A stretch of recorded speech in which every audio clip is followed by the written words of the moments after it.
Hello, my name is Kariy. I'm a software engineer at Cartridge, and I'm one of the core developer for the Dojo engine project.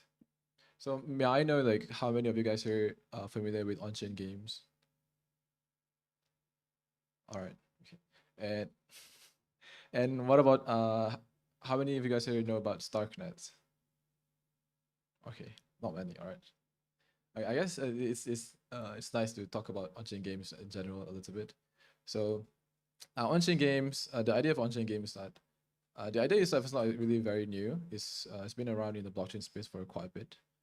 But the idea of on-chain game is that instead of having like a conventional games that we are all familiar with now, where we have games and then all the logic itself is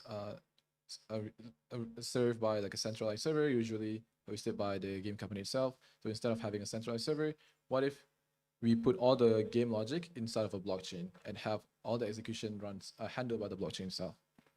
And before this, when the idea is still very like immature, on-chain games, when people trying to build on-chain games, they would know just trying out different stuff. Like instead of having everything on the on-chain on the blockchain, they like kind of maybe have something like skins, like collectibles as an NFTs. So only like a little bit of part of the game. It's not exactly like fully on-chain. It's just like still traditional, but some part of it is on-chain. And also like maybe something like in-game currency, it can be turned into a token, for example.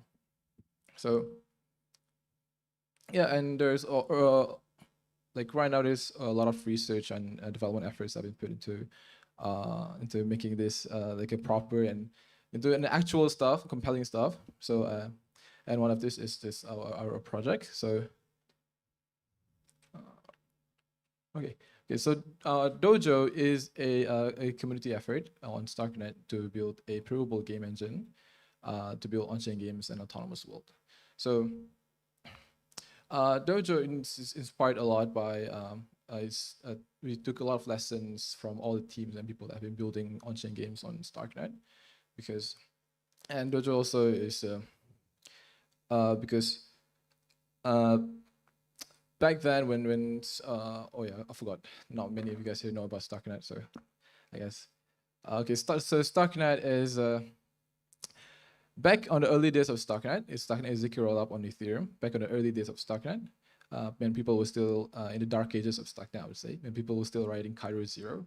And for those who don't know what Kariy 0 is, Kariy is a smart contract language on Starknet, and it was very notorious for being such a bad language to work with. It was like compared to something like Solidity, it's very low level. It's kind of like assembly language in some way.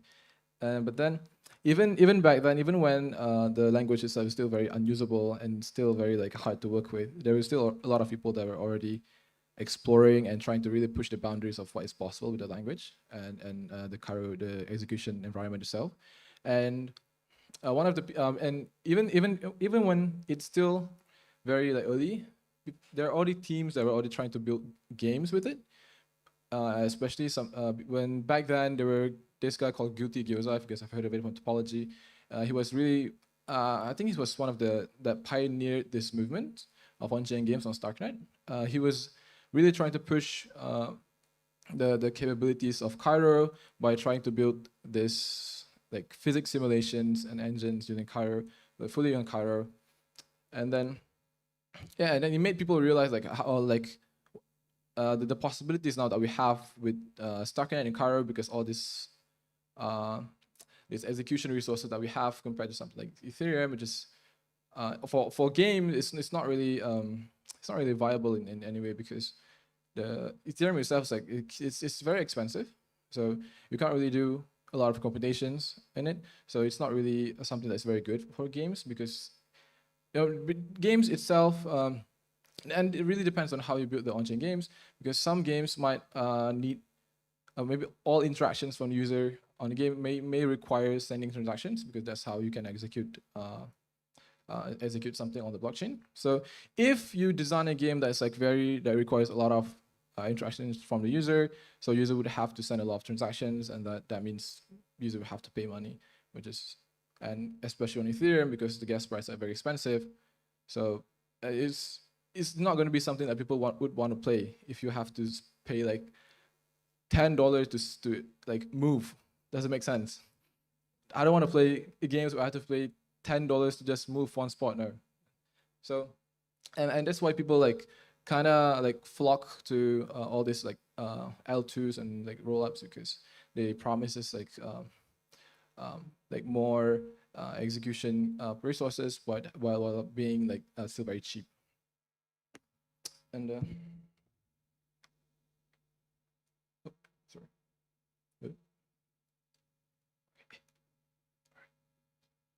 All right. And that's what happened with Dojo. When people are already building games on Starknet, we realized that we need something like Mud. For those who don't know about Mud, Mud is also a game engine, but it's basically on the EVM land. And we took a lot of inspiration from Mud.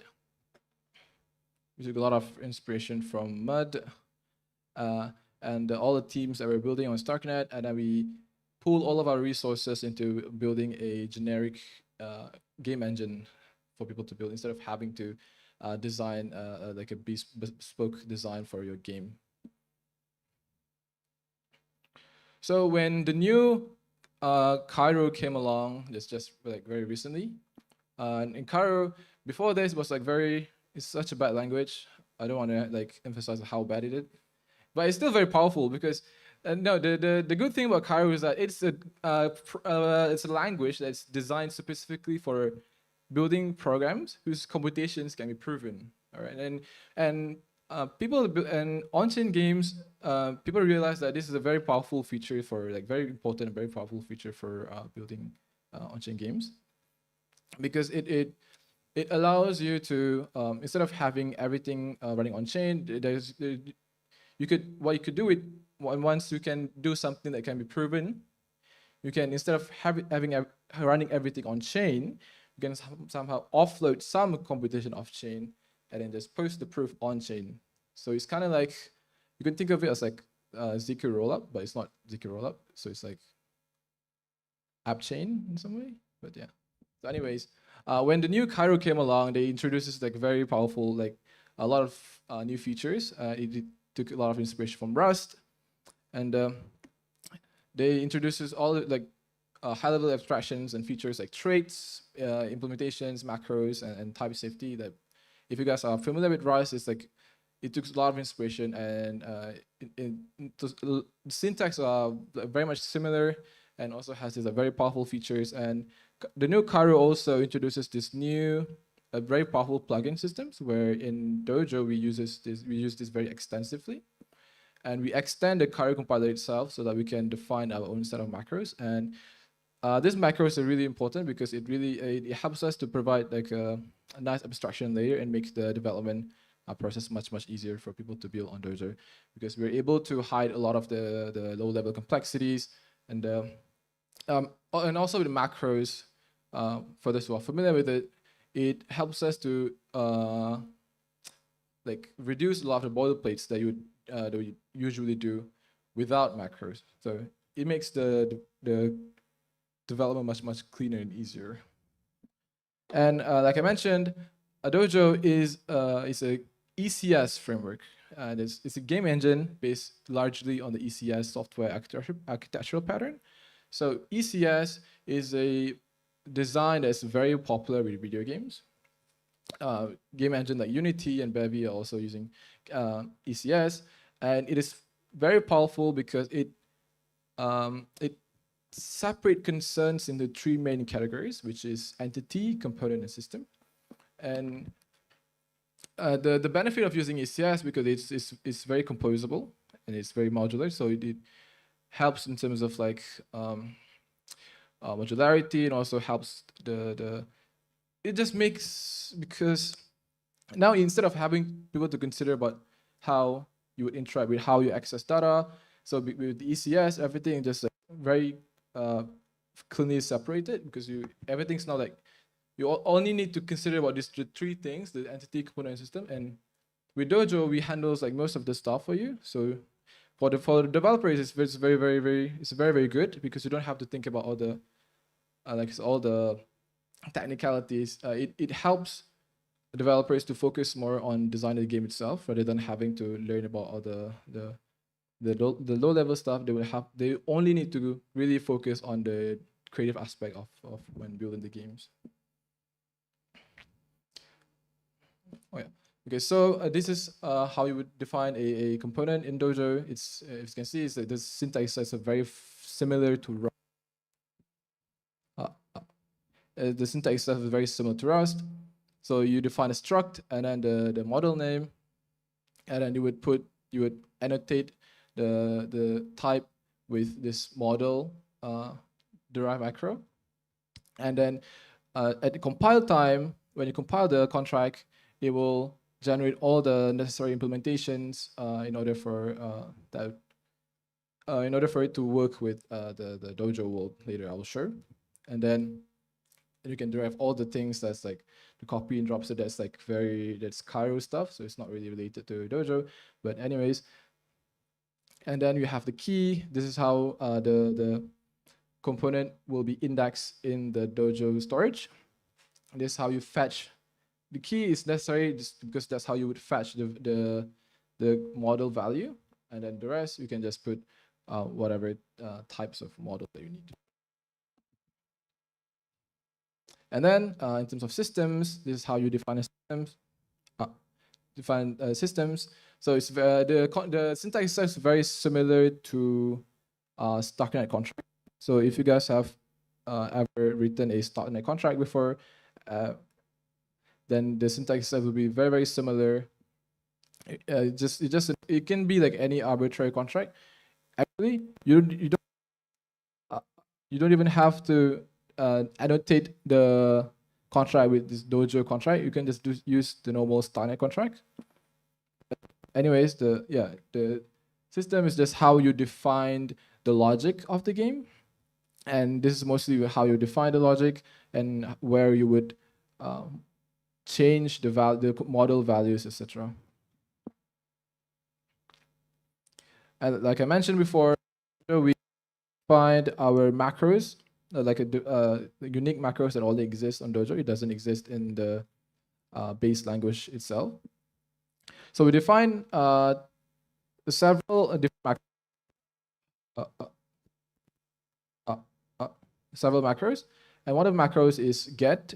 The get macro that is used to fetch the component values, and with this macro, you really have the syntax are very simple. You don't have to think about.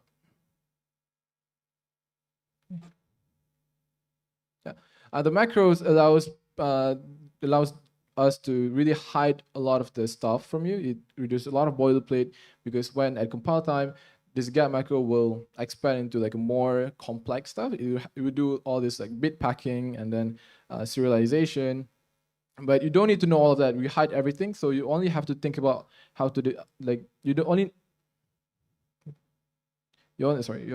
to like define this like little. I have to put whatever based on the keys, based on the keys here, which is in this case would be like the player. So you put the key and then the type of the model that you want to fetch. And then also we also defined another macro which is set. This is how you set a value of a model. Again, it's very simple. You don't need to think about all the stuff that's happening underneath. We just have to really use it, and then that's how you like get and set the value entities. So it is kind of like the high level overview of what a Dojo world looks like. So at the top of everything, at a very high level, you have the world contract, which is kind of like an operating system. It's kind of like the operating system for your world. It handles a lot of the low-level stuff like authorization, access control, and also data storage and everything. And then you have in your world, you have the systems that you have defined and the components. But in Dojo we call it as model now because we want to avoid the confusion between component and an actual like Kariy component, which was just like released a few weeks ago. And then at the world, we have this like Tori, which I'll explain a little bit. It's like one of the tools that we have in our toolchain. And Tori is like an indexer where you would index the world, and then you would interact with your Tori instance. You would use our SDKs. Like we will have something like Unity SDKs, React SDKs that we can use to interact with your world. So I'll now go through a little bit about the toolchain, the Dojo toolchain. So one of the things that we really want to focus on Dojo is we want to make the onboarding as smooth as possible. We want to create as less friction as possible for people to play and also build on-chain games. So that's one of the reasons why we really put a lot of effort into building our toolchain. We have several tools that you can use when building on Dojo. First of all is Sozo is the CLI tool. You can think of it as a Swiss Army knife that would allow you to, this is pretty much like how you would, the main tool that we use to throughout the whole development. You use it to build, to test, to deploy, and to interact, also to inspect your world. And it also includes this like little migration planner where you would, when you want to deploy a game on a on a chain, on a testnet, for example, that would do all the stuff for you. You don't have to think about anything. You just do a simple like one command, and it will deploy everything on your desired chain. And then another tool that we have is Tori. Tori is an indexer. It's a world indexer. It index all the components and systems of your world and index it in an SQL database that's like very nicely formatted. So, and then you can query all these values using GraphQL and the gRPC endpoints that it serves. And also Tori also includes type client SDKs. Like I mentioned before, we have a React SDKs and also Rust SDKs, and soon later we will include like third-party integration like Unity and Bevy, so that we can interact. So you can use Dojo with it, like, so that you can use Dojo with all the game engines that you're already used to. And also we have optimistic execution. So this is one of the important things about on-chain games, because on-chain games are in some way are limited by the latency of the blockchain that it is being deployed to. So if you deploy a game on a chain where the block time is like 5 seconds, then you would have to wait for like 5 seconds in order for the state to change. So that, let's say you execute something, you move up. So that, for example, if you move in a game and then you interact with the game, you move, for example, then if the block time is like 5 seconds, then you would have to wait like 5 seconds until your player actually move the position. But with optimistic execution is that we don't have to rely on the block time anymore. It's kind of like similar to how optimistic rollup works. So optimistic rollup works in a way that it doesn't need proofs, because people can check that, hey, this execution is correct, and everyone can check correct. So if it's nothing wrong with it, then we don't have to do anything. If it's wrong, then we can send fraud proofs in some way. But yeah, that's kind of similar of how it works with our optimistic execution. And then lastly, we also have Katana. Katana is a blazing fast development sequencer, which has a gaming specific sequencer. It's a gaming specific sequencer to develop and test your. I think it's not working. Okay. To build your to develop.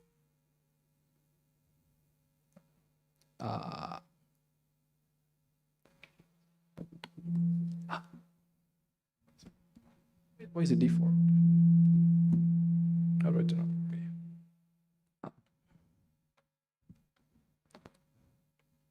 All right. Okay. All right. Okay. So, anyways, Katana is our blazing fast development sequencer, which has a gaming-specific features for you to deploy and test your Dojo games. It's highly configurable and it's also very low latency, so you don't have to be limited with you can configure like how the latency of the block time. Yeah, and that's pretty much like all the stuff that we have at Dojo. And I also want to like show a little bit about what games that have been built with Dojo, and one of which is Drive AI, which we did this during for the demo at ETHKL, where where we have this like machine learning simulation written in Kariy using Giza, if I'm not mistaken, using Giza, and everything is like running on using Dojo. So it's like very, very cool. And also we have and also the cartridge. We also just recently we released this game called Roll Your Own, and it also built using the entire stack of Dojo. So if you guys are interested in playing, you can just scan the QR code there. So it's a if you guys have played like Drug Wars before, it's pretty much that.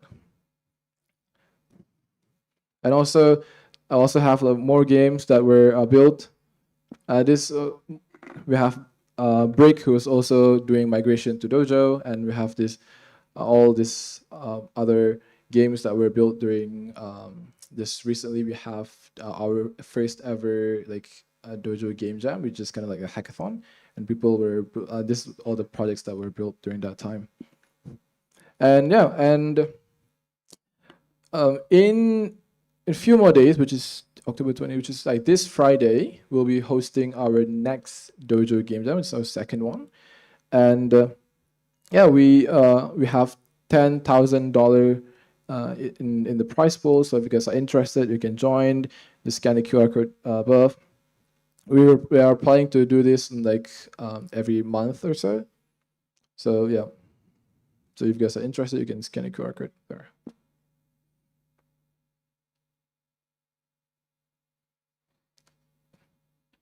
All right. Okay.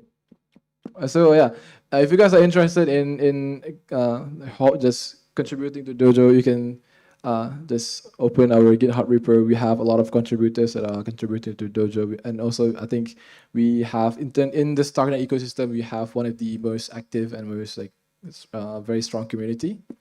So if you guys like interested in helping us developing Dojo, you can just jump in and yeah. Yeah, and yeah, if you guys are interested in joining, you can scan the QR code above to join our Discord channel. That's pretty much it. Thank you. Before any questions from the floor? We have about 3 minutes, maybe for 1 or 2 questions.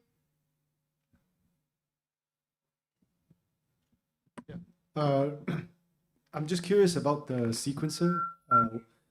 What does it mean to be a gaming like specific sequencer? Like, oh, good question. Good question. So, for gaming for on-chain games to actually be viable at all, you need a blockchain that would have like a very low latency. Because if you were to play games on a like, let's say you deploy on-chain games on Ethereum, for example, and Ethereum has like this 12 seconds block time, approximate 12-second block time. So it also depends on how you design the game itself. So if you design a game where all the interactions are required some form of transactions from the user, so if users send transactions and then they have to wait like 12 seconds for it to be accepted on Ethereum, then only then the state will change, and then they will only then after 12 seconds then they will see like their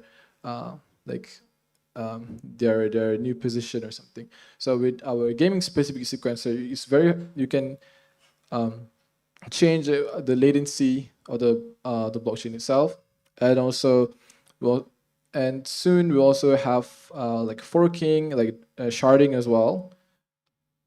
So the idea of sharding is that you can have something like let's say you have a server in one location. So instead of, let's say I have a server in US, and then and I'm living here in Malaysia. So instead of having like to connect to the US sequencer, then I can just like I can somehow like spin up the same like game, but instead on Malaysia for example, and then people from Malaysia can just connect to that one instead of having to go to the US, something like that. Yeah. Thank you.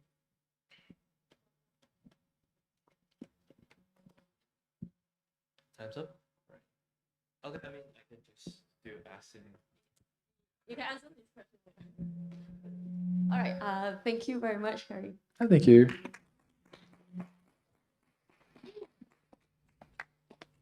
If any of you has more questions, he's gonna be here. So please reach out to him.